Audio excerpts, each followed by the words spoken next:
nada vai ocupar o teu lugar em mim.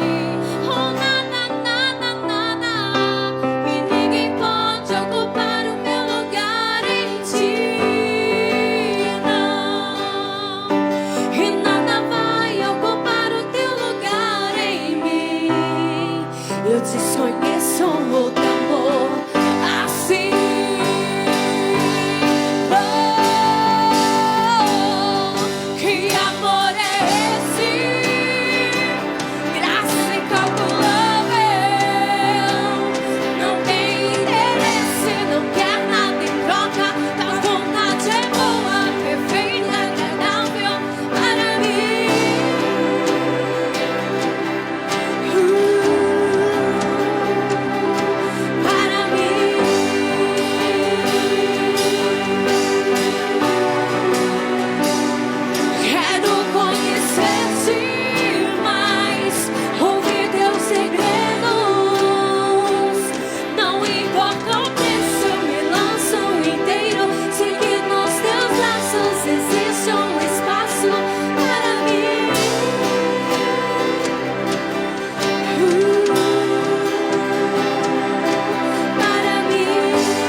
Eu desconheço outro amor assim.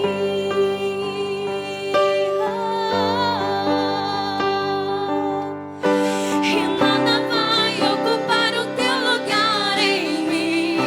Oh, nada, nada, nada, e ninguém pode ocupar o meu lugar em ti, não. E nada vai ocupar o teu lugar em mim. Eu desconheço outro amor assim. Oh, que amor é esse? Graça incalculável. Não tem interesse, não quer nada em troca. Tua vontade é boa, perfeita e agradável para mim.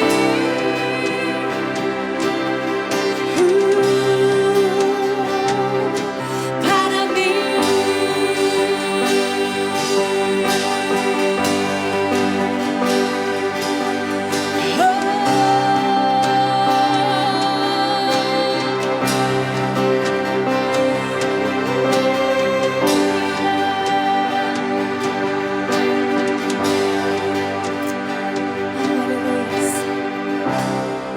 Obrigada, Espírito Santo. Obrigada pela tua presença, Jesus. Obrigado, Senhor. Toda honra, toda glória, Senhor.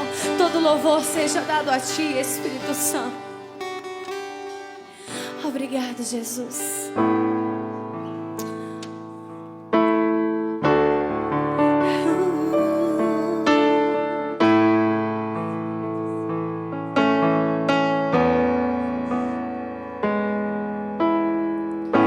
As promessas do Pai vão se cumprir na tua vida. Não importa o que a realidade diz, viverás o melhor de Deus que está por vir. As promessas.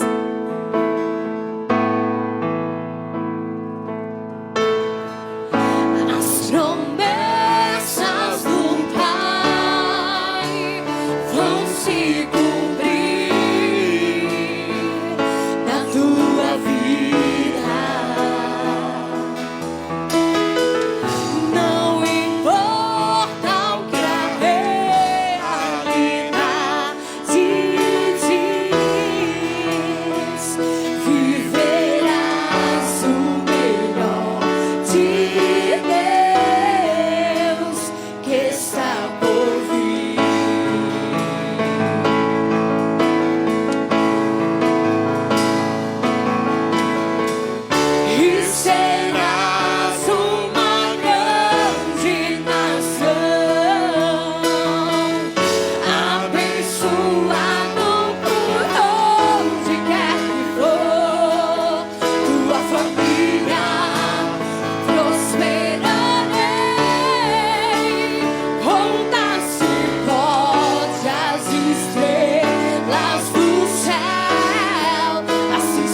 te pedimos nessa noite, ó Deus, encarecidamente, Senhor, para que o Senhor se faça presente em nossas vidas neste lugar, Senhor. Nós te pedimos, como diz esse louvor, Senhor, levanta, Senhor, o abatido, levanta o caído, Senhor. A tua palavra diz, Senhor, que o justo pode cair até 7 vezes, mas das 7 vezes o Senhor levantaria. Então eu creio, Pai, que nessa noite, Pai, há uma palavra profética sobre nós. Há uma palavra profética sobre essa igreja. Há uma palavra profética sobre este culto, Deus. Que o Senhor nessa noite, Pai, o Senhor nessa noite, Pai, começa a levantar aqueles que estão caídos. Que o Senhor começa a levantar aqueles que estão abatidos, deprimidos. Que o Senhor começa a tirar a depressão que está na alma. Que o Senhor começa a colocar os seus filhos de pé. Que o Senhor começa a colocar os seus obreiros de pé. Que o Senhor começa a colocar, Senhor, Pai, aqueles que estão desviados de pé novamente, para te buscar, Senhor, para te adorar, para te bendizer e engrandecer o teu santo nome, Deus. Por isso, em nome de Jesus, nós te pedimos, ó Deus, que o Senhor, Pai, possa, Senhor, ó Pai, sarar a nossa terra, curar a nossa ferida, Pai. Que o Senhor venha renovar a nossa fé, a nossa esperança. Que o Senhor, Pai, em nome de Jesus, Pai, possa, Deus, nos abençoar nessa noite, Pai, com uma palavra poderosa vinda dos céus, porque nós estamos aqui ansiosos por ouvir, Senhor, aquilo que vem de Ti, Senhor.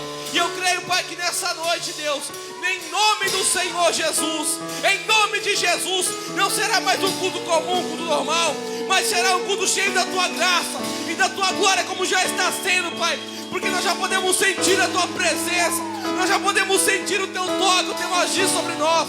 Por isso, em nome de Jesus, eu te peço, ó Deus, que o Senhor continue nos abençoando, ó Pai, que o Senhor continue nos curando, Pai, nos levantando, Pai, em nome de Jesus, Pai. Em nome de Jesus, Pai. Em nome de Jesus, Pai. Como diz a Tua palavra, que o cair é do homem, Senhor, mas o levantar é de Deus. Talvez, Pai, nessa noite nós nos encontramos fracos, caídos, com a nossa fé lá embaixo, Deus. Mas eu creio, Pai, se o Senhor liberar uma, se seja só palavra da Tua boca, Deus, é capaz de levantar, de restaurar e de transformar. Somente uma palavra, Senhor, libera uma palavra sobre nós. E nessa noite, Pai, nós seremos, ó Pai, transformados pela Tua palavra, Deus. Oh, alabassuricandarabachuricandarabadaço. Nós queremos mais intimidade contigo, Deus. Nós queremos mais intimidade contigo, Deus. Como o Senhor um dia falou com Samuel, Deus, o chamando. Fale conosco, Deus. Eis-nos aqui, Senhor, os Teus servos ouvem.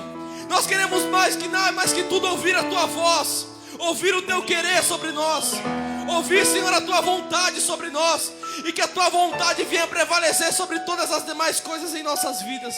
É o que nós te pedimos em nome de Jesus, Pai.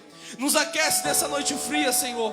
Vai de encontro aos necessitados, aqueles que estão doentes, enfermos, ó Senhor. Aqueles que, Senhor, ó Pai, nesse momento não tem um cobertor para se cobrir. Que o Senhor possa os aquecer, Senhor. Que o Senhor possa os aquecer com a Tua presença, Deus.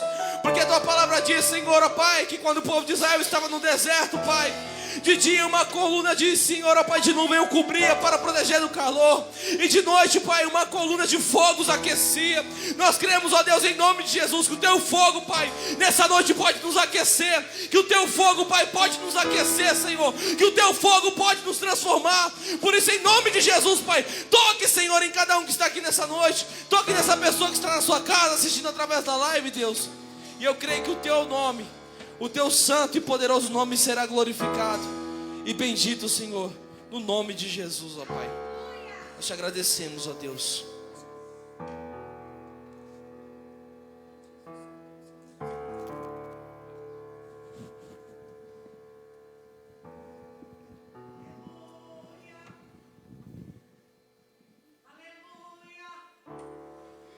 Minha gente, paz do Senhor. Muito bom podermos estar juntos novamente. Como sempre tenho dito durante todo esse período, juntos apesar da distância, né? Mas é importante nós continuarmos dedicando esses momentos a a buscarmos a Deus, a cultuarmos a Deus, a darmos a Deus um culto do qual o Senhor é digno de receber. Que Deus em Cristo continue abençoando a sua vida de forma poderosa, que a mão de Deus permaneça estendida sobre você em todo o tempo, e que a sua casa seja abençoada, como nós já cantamos aqui a Deus, obviamente, mas com toda certeza esse louvor alcançou você. Que a sua casa seja abençoada, que o nome do Senhor resplandeça dentro da sua casa, no meio da sua família, no nome de Jesus, amém? Que Deus continue abençoando poderosamente a vida dos meus amigos, pastor André, pastora Ju, toda a equipe envolvida na transmissão desse culto. Que Deus abençoe a todos vocês poderosamente, e Deus abençoe você aí na sua casa, que tem dedicado esse tempo a ouvir aquilo que o Senhor tem a tratar ao seu coração, amém?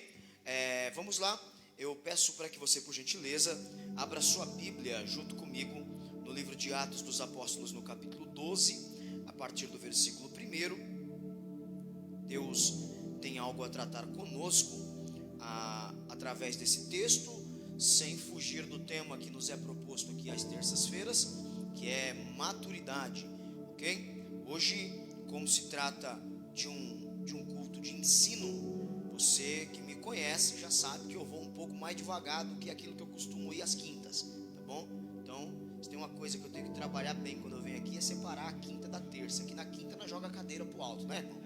Na terça a gente tem que vir um pouquinho mais devagar aqui, para dar tempo de você anotar, para dar tempo de você aprender, né, e ficar remoendo depois, ok? Então vamos lá, Atos capítulo 12, a partir do versículo 1, diz assim: por aquele tempo, o rei Herodes mandou prender alguns da igreja para os maltratar, mandou matar à espada Tiago, irmão de João, e vendo que isto agradava aos judeus, prosseguiu mandando prender também a Pedro. Eram os dias dos pães asmos. Depois de prendê-lo, lançou-o na prisão, entregando a 4 escoltas de 4 soldados cada uma, para o guardarem. A intenção de Herodes era apresentá-lo ao povo depois da Páscoa, e assim Pedro estava guardado na prisão, mas havia oração incessante a Deus por parte da igreja a favor dele. Na noite anterior ao dia em que Herodes ia apresentá-lo ao povo, Pedro dormia entre 2 soldados, preso com 2 correntes. Sentinelas junto à porta guardavam a prisão. Eis, porém, que sobreveio um anjo do Senhor, e uma luz iluminou a prisão. O anjo tocou do lado de Pedro e o despertou, dizendo: levante-se depressa. E então as correntes caíram das mãos dele, e o anjo continuou: coloque o seu cinto, calce a sua sandália. E ele assim o fez. E o anjo lhe disse mais: põe a tua capa e siga-me. E então, saindo Pedro, o seguia, não sabendo que era real o que estava sendo feito pelo anjo. Ele pensava que era uma visão. Depois de terem passado pela primeira e pela segunda sentinela, chegaram ao portão de ferro que dava para a cidade, o qual se abriu automaticamente, e saindo, enveredaram por uma rua, e logo adiante o anjo afastou-se dele. E então Pedro, caindo em si, disse: agora eu sei de fato que o Senhor enviou o seu anjo e me livrou da mão de Herodes e de toda a expectativa do povo judeu. Amém. Há algumas coisas que nós precisamos entender aqui para nós nos localizarmos dentro do texto. Vamos lá. A primeira coisa que nós precisamos entender é o momento que a igreja vinha atravessando. A igreja viveu um momento muito tranquilo, começando lá em Atos dos Apóstolos capítulo 2. Depois do sermão pregado por Pedro, aproximadamente 3.000 pessoas se rendem a Cristo. Depois disso, em um outro sermão, o total já era de aproximadamente 5.000 pessoas. A igreja vinha num período de crescimento até o capítulo de número 4, quando começaram a surgir alguns indícios de perseguição. No momento em que os apóstolos foram presos, mais precisamente Pedro e João, depois da cura do homem da porta formosa, né, eles são presos, são açoitados, são liberados, desde que não pregassem mais a respeito do nome de Jesus. A resposta de Pedro para essa proposta, obviamente, foi negativa. A ideia dos apóstolos de fato era continuar pregando o evangelho, e eles voltam para casa, se reúnem com a igreja, se alegram com os irmãos pelo fato de terem sofrido do mesmo jeito que Cristo sofreu. A igreja, mesmo nos seus momentos bons, conseguia entender aquilo que os cristãos do nosso tempo precisam entender. É possível ser alegre no meio do sofrimento, é possível se alegrar no meio da tormenta.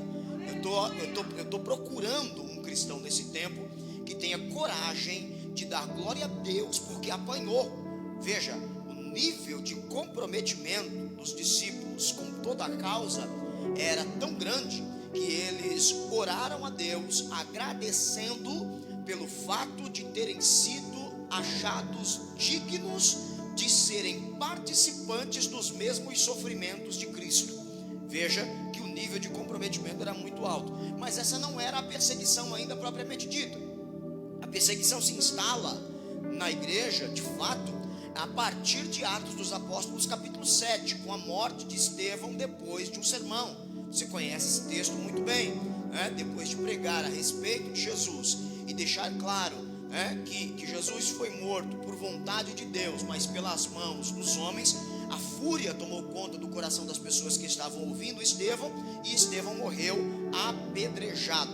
Ali, a partir dali, a perseguição se instala.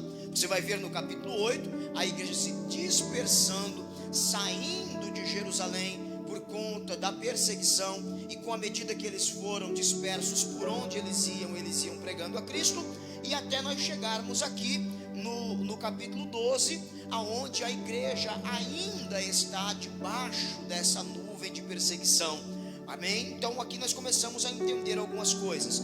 O tempo em que a igreja vem vivendo, o momento em que a igreja vem vivendo, não é um momento daqueles que nós gostamos de viver. É um momento de perseguição, é um momento de luta, é um momento de afronta. E o que me chama a atenção é que Herodes, aqui, deixando claro aqui a você uma coisa, apenas a título de informação, Herodes não é nome, tá bom? Herodes é título, ok? Assim como César.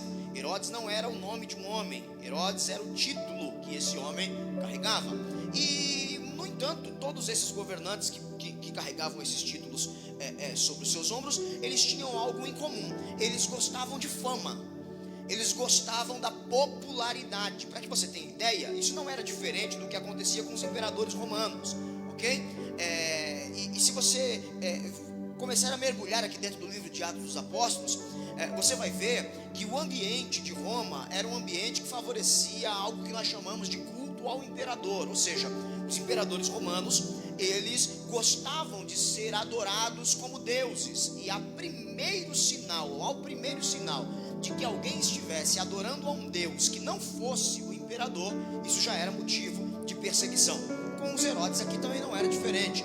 Basta você parar para pensar e voltar um pouco comigo na história e se lembrar do dia em que os magos viram a estrela e foram na direção dela, para que eles pudessem então encontrar o rei dos judeus, e a estrela para eles era o sinal. Passando por Herodes, eles dizem o que estavam fazendo, e ao dizer o que estavam fazendo, Herodes responde o seguinte: então faça o seguinte, vão lá, achem esse rei dos judeus, e depois que vocês acharem esse rei dos judeus, voltem aqui e me avisem, porque eu quero adorá-lo também. Mentira, conversa de bêbado, tá bom? O que Herodes queria era matar o rei dos judeus. O que Herodes queria era matar Jesus. Por quê? Porque Herodes estava ouvindo da boca dos magos que eles estavam indo à procura de um rei que não era ele, entende?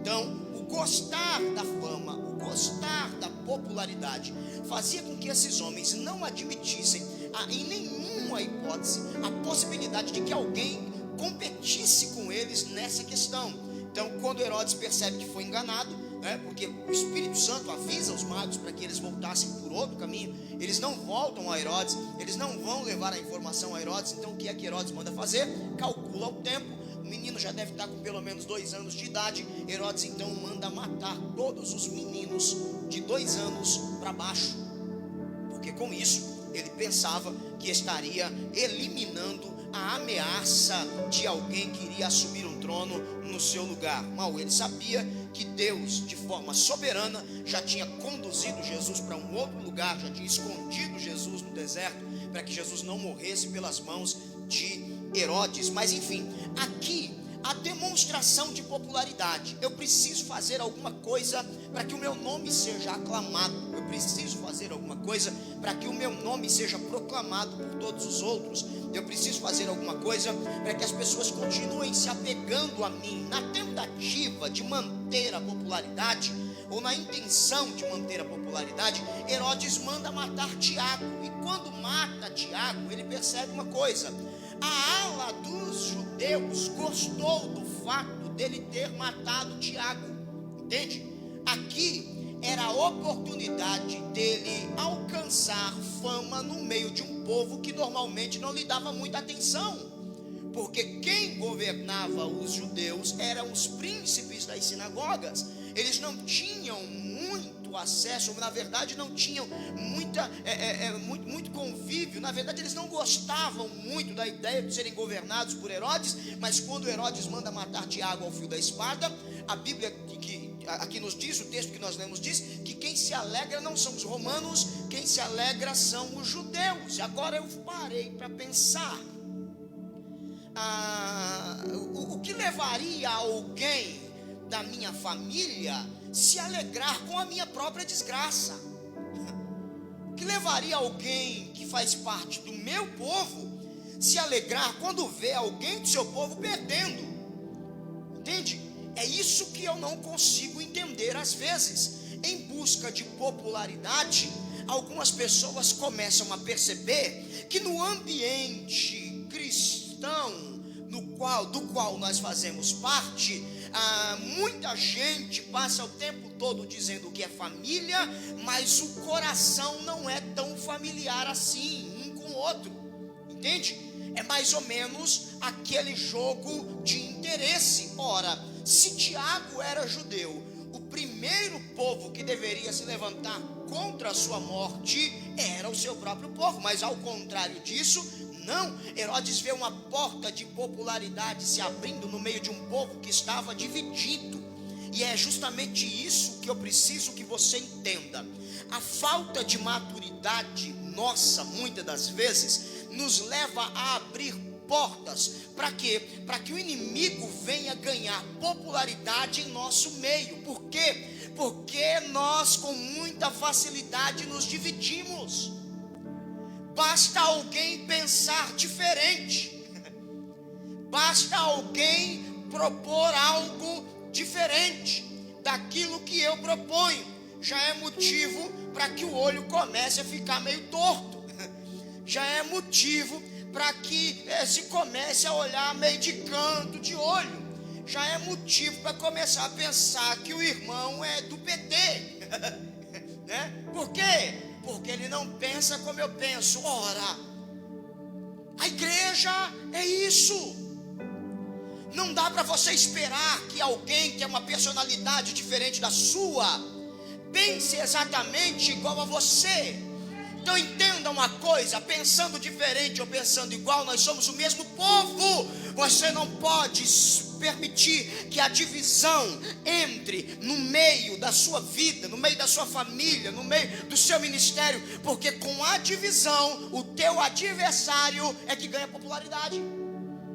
Com a divisão, com a separação, com o distanciamento, é que o teu adversário começa a ganhar popularidade, começa a ganhar fama.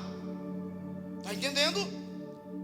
Herodes gostou tanto disso aqui, que ele disse: quer saber de uma coisa? Eu vou mandar prender outro. Se eu estou ganhando fama no meio de um povo que eu quero destruir, primeira coisa que eu vou fazer: matei um, gostaram? Beleza, vou matar outro. Só que agora eu vou atrás de alguém com um nome um pouco maior, de alguém com uma notoriedade um pouco maior. E ele manda prender a Pedro. Pedro na prisão, ou Pedro sendo preso, nos dá uma enorme lição, algumas enormes lições, né?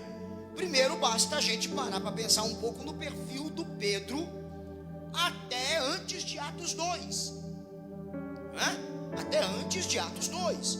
Se você parar para pensar que Pedro ainda era aquele camarada que com muita facilidade arranca a orelha de alguém pelo simples fato de se sentir ameaçado, na verdade, no ambiente da prisão de Jesus, para defender Jesus. Quando Jesus foi ameaçado, Pedro reage. Agora não é com Jesus, agora é com o próprio Pedro. E se ele agiu cortando a orelha de alguém que ameaçou o seu amigo, imagine quando a ameaça vem contra ele mesmo. Daí, é justamente nesses momentos em que eu demonstro maturidade. Maturidade está diretamente ligado com a minha capacidade de confiar naquilo que Deus já falou ao meu respeito. Certo?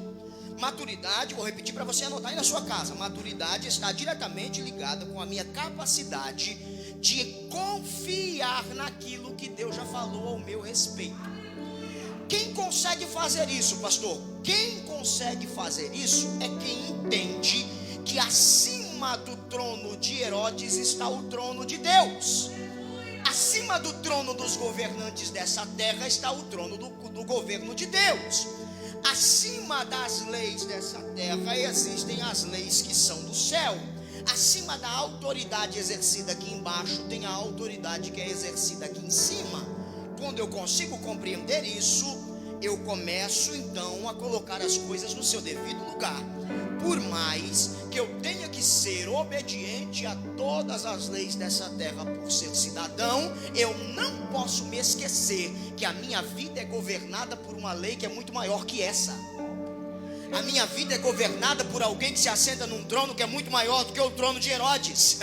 A minha vida é governada por alguém que não precisa buscar popularidade, porque ele simplesmente é o Rei dos Reis, o Senhor dos Senhores, e do céu, na terra, embaixo da terra, não há quem consiga tirar dele o fato de quem ele é. Saber quem Deus é uma demonstração de maturidade. Veja, mandam prender a Pedro. Eu imagino esses camaradas indo buscar Pedro em casa, Eles já vão esperto, porque afinal de contas eles estão indo buscar para prender o camarada que tem a fama de cortar a orelha dos outros, certo? Então eles já vão daquele jeito, fortemente armados. Quando eles batem na porta de Pedro: estamos aqui com mandado de prisão, o senhor está preso em nome da lei. Pedro estende as mãos e diz: pode levar. Pode levar. Rapaz, mas como assim? Não, pode levar. Mas vem cá, não foi você que cortou a orelha de Jesus quando foi? Fui eu, mas relaxa, essa fase da faca já passou. Eu tenho hoje maturidade o suficiente para saber que o meu Deus continua no controle, até mesmo quando o ambiente não é favorável a mim. Até mesmo quando as coisas não saem do jeito que eu gostaria que elas saíssem, Deus continua no controle. E se Deus está permitindo que você venha aqui me prender, é porque Deus quer fazer alguma coisa comigo no lugar aonde você vai me levar. Então Pedro vai tranquilo. Você não vê Pedro brigando, você não vê Pedro reclamando, você não vê Pedro se debatendo, você não vê Pedro puxando faca para cortar a orelha de ninguém.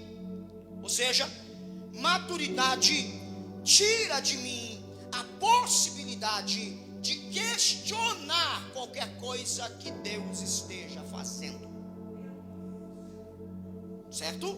Até porque eu preciso entender que na minha vida as coisas só acontecem por dois motivos: ou porque Deus quis, ou porque Deus permitiu.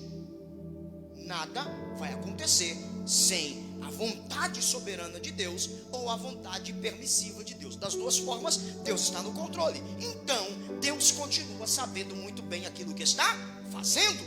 Se Deus está sabendo muito bem o que está fazendo, quem sou eu para ficar me debatendo? Quem sou eu para ficar brigando? Quem sou eu para ficar lutando? Lembre-se nessas horas em que você pensar em fazer isso, daquilo que o próprio Jesus disse para Paulo quando teve um encontro com ele lá no caminho de Damasco: Paulo, eu sou Jesus a quem você persegue, e deixa eu te avisar que dura coisa vai ser para você recalcitar contra os aguilhões. Ou seja, você vai nem que seja na ferroada. Então se você se debater, mais ferroada tu leva. Se você for numa boa, você vai tranquilo e pronto, acabou. Então quanto mais eu me debato, mais eu vou sofrer na situação. Basta entender que Deus está no controle. Pedro é levado para a prisão como um preso de alta periculosidade. E quando ele chega na prisão, Herodes acha que está abafando. Herodes acha que está dando certo.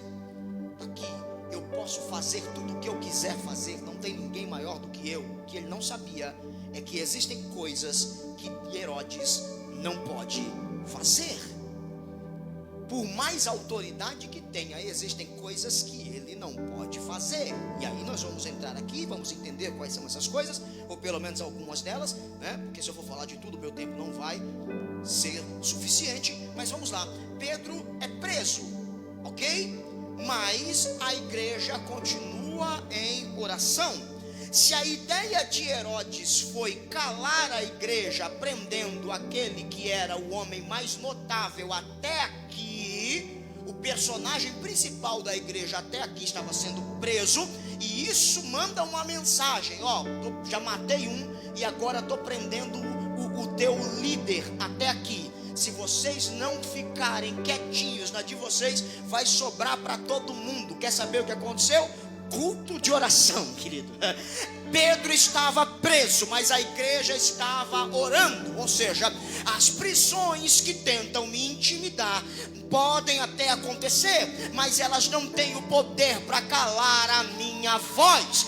Podem até ter tirado de você o direito de estar aqui no templo, mas ninguém tira de você o direito de abrir a tua boca, de levantar a tua voz, de falar com teu Deus e de ser ouvido por Ele. Por mais autoridade que Herodes tenha, ele não pode impedir alguém de falar com Deus. Ele não pode impedir alguém de orar. Deixa eu te falar uma coisa. Você que está aí na sua casa, na minha casa que está a minha esposa, você que está aí na sua casa me assistindo, você não tem ideia do poder que a tua oração tem. Você não tem ideia do poder que a tua oração tem. Você está perdido, está se achando encurralado, porque as coisas aparentemente estão ficando mais estreitas. Aparentemente o negócio está chegando perto de você, e aí você vai se sentindo preso, se sentindo encurralado. A tua alma é livre. Você pode orar de onde você estiver e ter a certeza de que o teu Deus está ouvindo você, e Deus ouve para responder. Pedro vai tranquilo, porque ele sabia: se a intenção é calar a igreja, você está perdendo o seu tempo. Se a intenção é quebrar um propósito, você está perdendo o seu tempo, Herodes. Tem coisa que você não vai conseguir fazer, e você não vai conseguir calar a voz da igreja. A pressão, as pressões desse mundo, as pressões dessa vida não podem de forma nenhuma tirar da igreja aquilo que Deus já lhe deu. E se tem uma coisa que Deus nos disse, que nós precisamos lembrar em todo o tempo, é que todas as vezes que nós clamarmos, Deus está atento para nos responder. A resposta pode nem sempre ser aquela que você gostaria, mas o compromisso de Deus é em responder, e Deus sempre vai lhe responder. Não se esqueça de que não também é resposta. Veja, Pedro é levado como um preso de alta periculosidade, é colocado em uma cela. Essa cela é cercada por pelo menos 16 soldados, e a intenção de Herodes é: Pedro não pode receber visita. Ele só não contava com uma coisa. A intenção de Herodes era: Pedro não pode, em hipótese alguma, sair daqui. Ele só não contava com uma coisa: quando você não pode sair, Deus entra. Podem impedir você de sair, mas ninguém pode impedir Deus de entrar. Podem impedir você de ir, mas ninguém pode impedir Deus de vir. Está entendendo? Quando a situação é desfavorável, todo mundo dizendo: Pedro não vai sair daqui. Imagina Deus olhando do céu e dizendo: ele não precisa sair, eu vou. Ele não precisa sair, deixa ele aí onde ele está, eu é que vou. E quando eu vou para resolver as coisas. Entenda uma coisa importante: Deus está indo na sua direção nessa noite para resolver pontos da sua vida que estão meio obscuros e que você não está conseguindo entender o porquê dessa situação. Deus está indo na tua direção para te mostrar algumas coisas. A cela muito bem protegida, o anjo entra lá dentro. Pá. Ninguém pode impedir um crente de receber visitas do céu, irmão. E alguém que é maduro sabe disso. E como é que você sabe que Pedro sabia disso? Tranquilo, meu irmão. Deixa eu é que você reagiria hoje se você soubesse que vai morrer amanhã? Como você reagiria? Será que você estaria calminho assim, tranquilão, sossegado? Viria aqui pro culto, já que eu vou morrer amanhã, eu vou lá no culto, vou ver quem eu puder ver, vou pedir perdão pelos meus pecados, vou pedir perdão para quem eu ofendi, para eu pelo menos garantir que eu vou abrir os olhos num lugar legal, né? Já que eu vou morrer amanhã, como é que você reagiria? Morte é um negócio tão tenebroso que só de falar de morte já tem gente que se arrepia. Tem gente que não vai em velório com medo do camarada que está morto. Eu aprendi a ter medo de quem está vivo.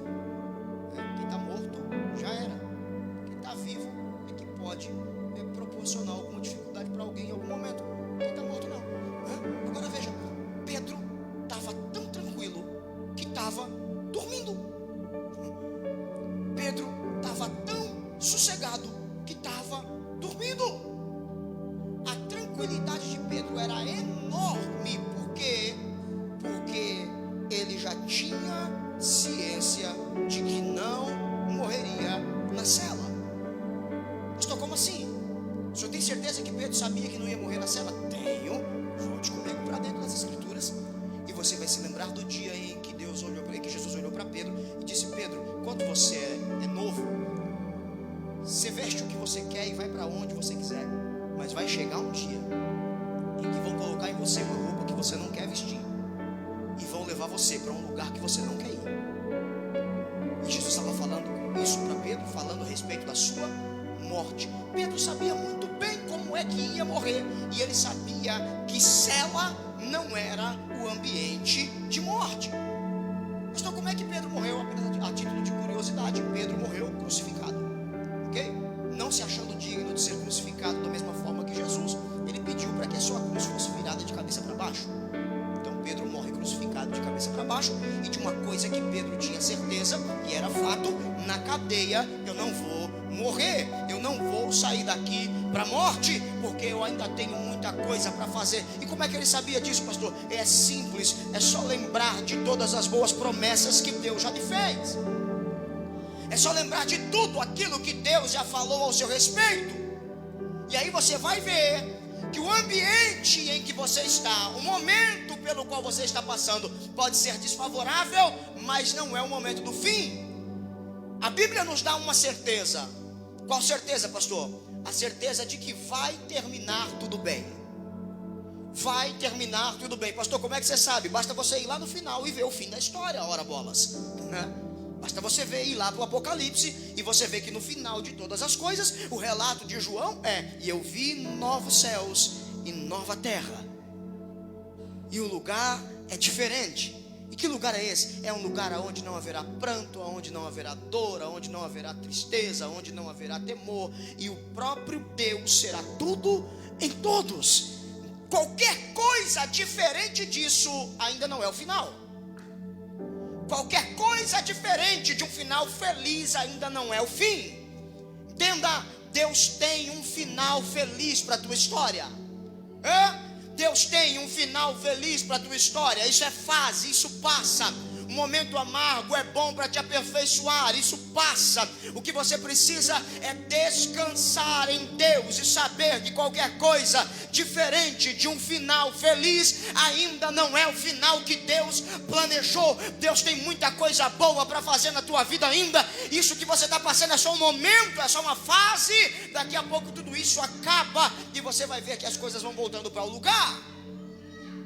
Está falando com alguém aqui que está achando que vai morrer no meio da situação que está? Vai não, descansa. Pedro estava tão tranquilo que estava dormindo diante da ameaça de morte. E deixa eu te falar, não era qualquer soninho não. Não era qualquer soninho não. Que o anjo entra dentro da prisão. Acorda, Pedro. Acorda, Pedro. Pedro meio que acorda mais ou menos assim, né? Acorda tipo igual eu e você, quando o relógio desperta e você ainda está morrendo de sono, né? Aí você levanta porque tem que desligar o bendito despertador. E aí você sai meio, no automático, para começar a fazer algumas coisas. Se você for igual eu, acordo normalmente 6, 7 e meia da manhã, 7, 7 e meia da manhã, só que eu só vou acordar de verdade umas 9 e meia, 10 horas.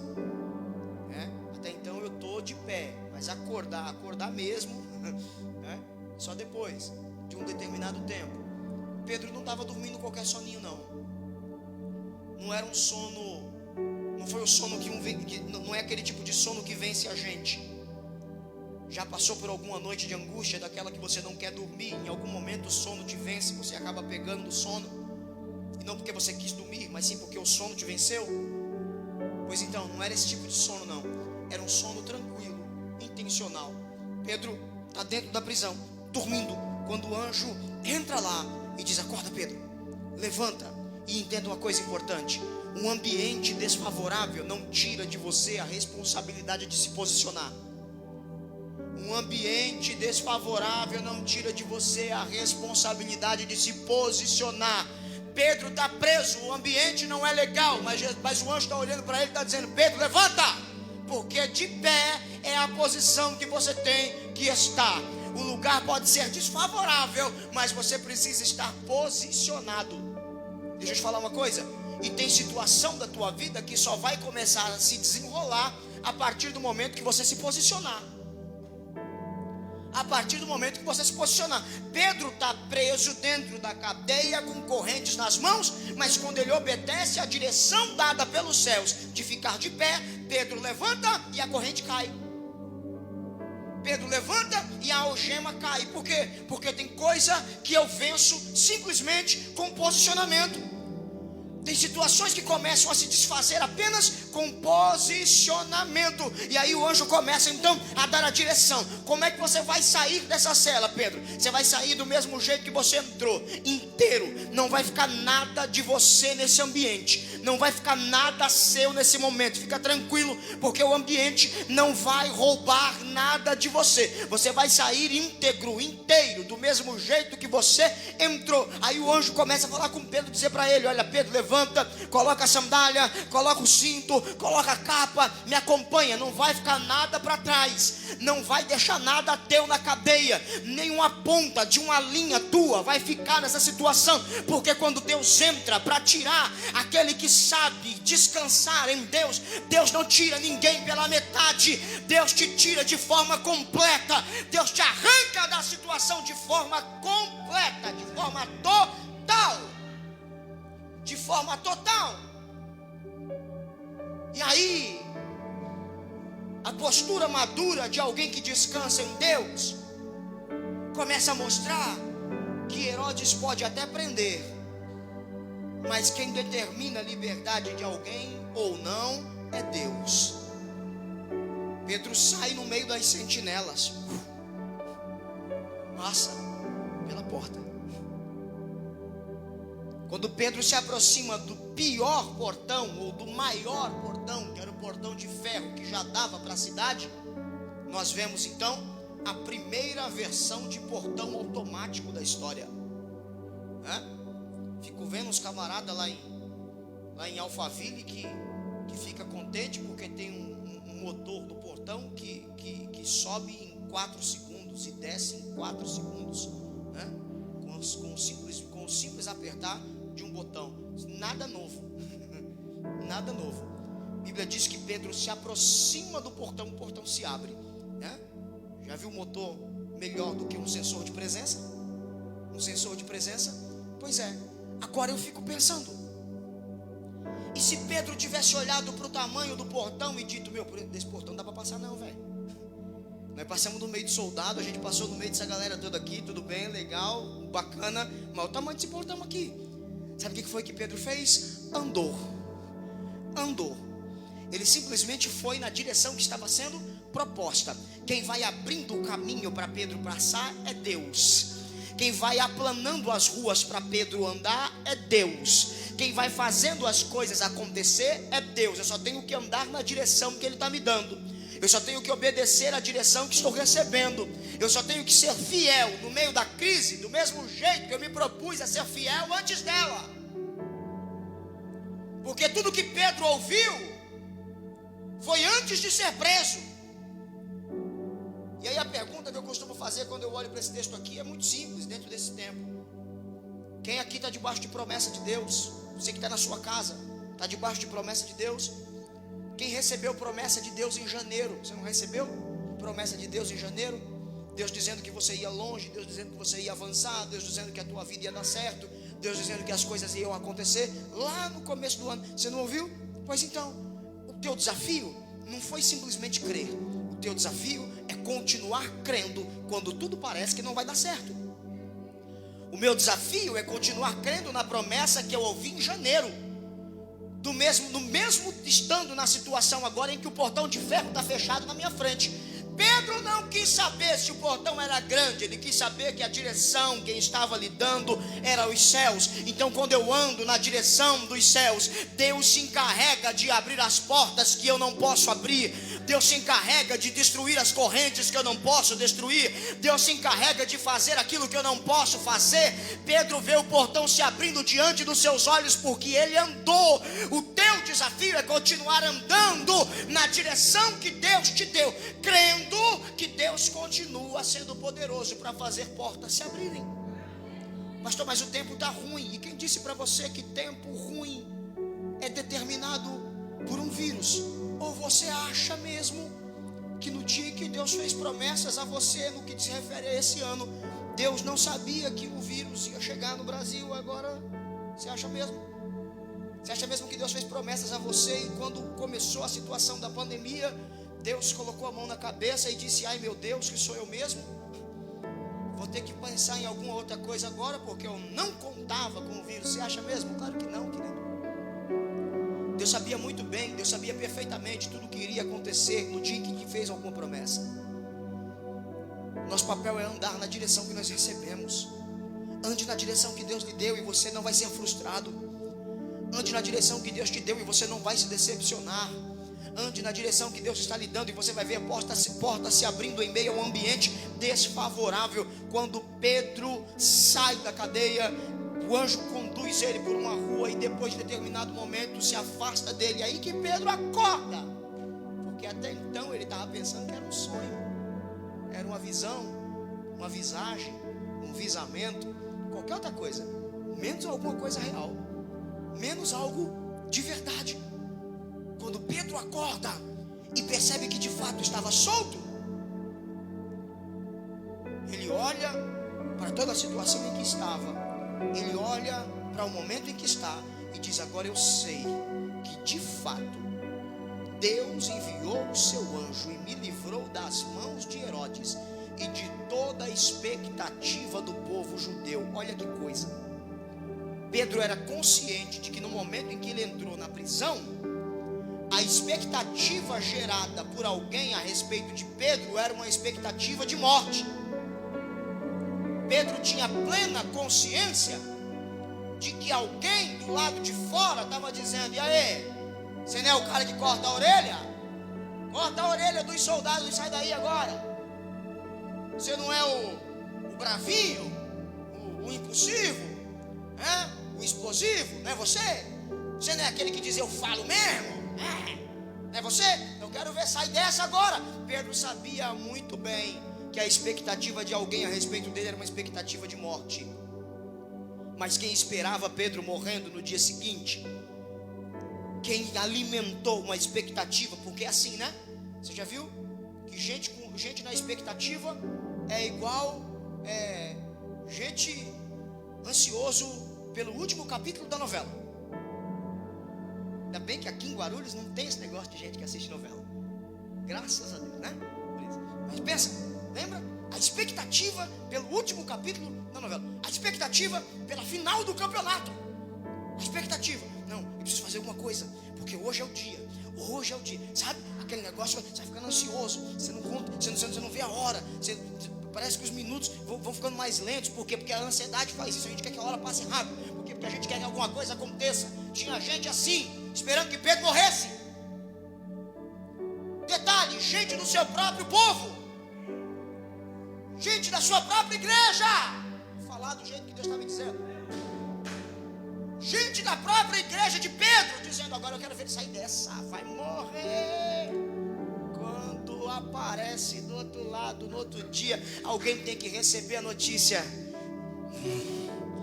vai morrer não. Não vai ser dessa vez. Ah, tá, você é do grupo que estava esperando Pedro morrer, né? Vai esperar sentado. Em pé, você cansa. Porque Deus frustra as expectativas de morte da vida daquele que amadureceu e soube descansar em Deus, soube entender que é só uma fase. Deus não vai te matar no meio da situação e ainda vai frustrar a expectativa de alguém que está esperando você morrer, só para ser o primeiro a jogar a primeira pá de terra em cima. Deus está encerrando velórios na vida espiritual de alguém. Não vai terminar do jeito que está. Deixa a expectativa dos outros ser frustrada. Você vai viver o que Deus lhe chamou para viver e ponto. Deus não desistiu das promessas que lhe fez. As coisas não caem por terra só porque alguém acha que tem que cair. Deus não muda de ideia só porque alguém acha que ele tem que mudar. Deus não vai fazer diferente daquilo que ele já disse que faria só porque alguém olha e diz: eu não concordo. O problema é seu. Não concordo que eu pedi. Não concordo.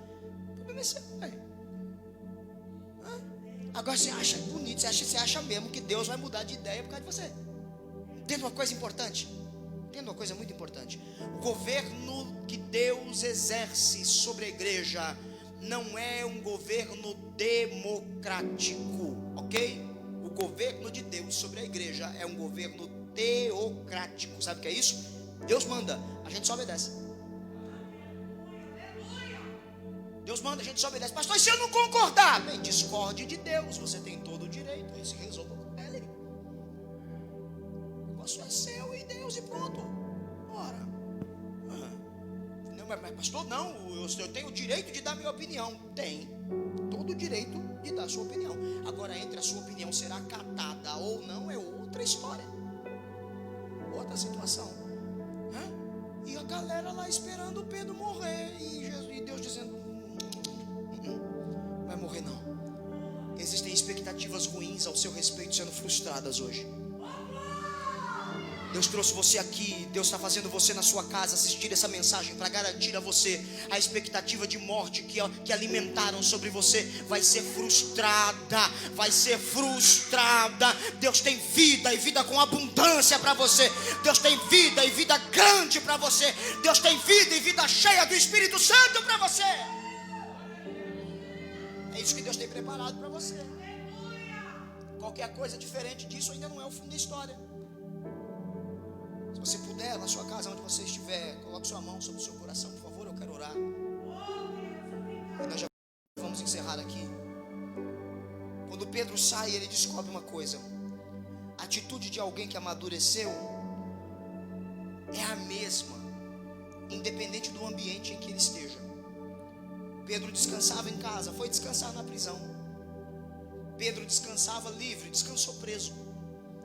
Pedro acreditou quando estava livre, acreditou do mesmo jeito quando estava preso. Ou seja, maturidade não tira de mim a confiança que eu tenho em Deus. Maturidade exige que eu confie. E quem confia, confia. E ponto. O que eu mais vejo é gente, por qualquer coisa, olhando para Deus e dizendo: Deus, eu queria um sinal. Eu precisava de um sinal. Eu precisava de um sinal. Deixa eu te falar uma coisa que talvez você ainda não tenha prestado atenção. Quem pede sinal é a dúvida. Quem confia, confia. Quem pede sinal é a dúvida. Foi por isso que Jesus olhou para uma geração e disse: nenhum sinal vai ser dado para essa geração perversa, além do sinal de Jonas, que já foi dado. Ou seja, acredite naquilo que você já ouviu e ponto. Não vou ficar dando mais sinal para ninguém. Você quer acreditar? Acredite. Se não quer, o problema é seu. Agora, a atitude de quem confia é a atitude de alguém que pode dizer: ainda que eu ande pelo vale da sombra da morte, eu não vou temer mal algum. Por que não? Porque o Senhor está comigo. E pronto. E como é que você sabe que ele está comigo, rapaz? E disso eu sei, porque o Senhor está comigo o tempo todo. Ele disse que estaria comigo o tempo todo. Eu confio que Deus disse que estaria comigo o tempo todo. Então eu não vou ficar duvidando. Ainda que eu ande pelos piores momentos, ainda que eu passe nos piores lugares, Deus é aquele que continua presente, independente do momento, do lugar, da situação. Deus continua presente.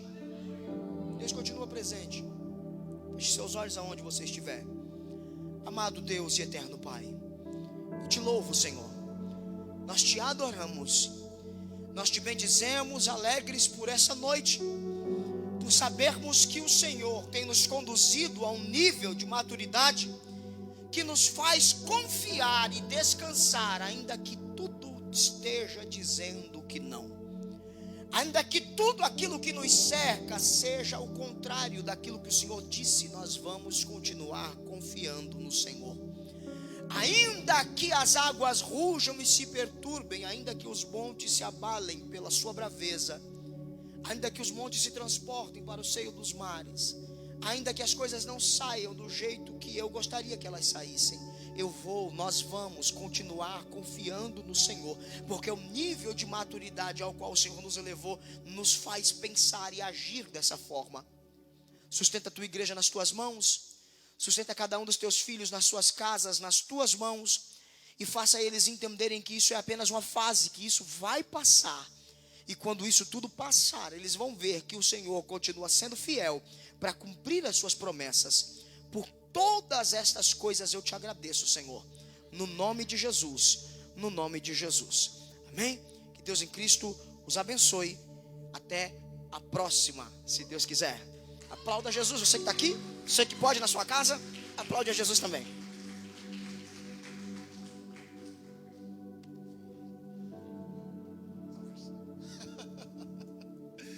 Glória a Deus, que palavra poderosa, que noite tremenda.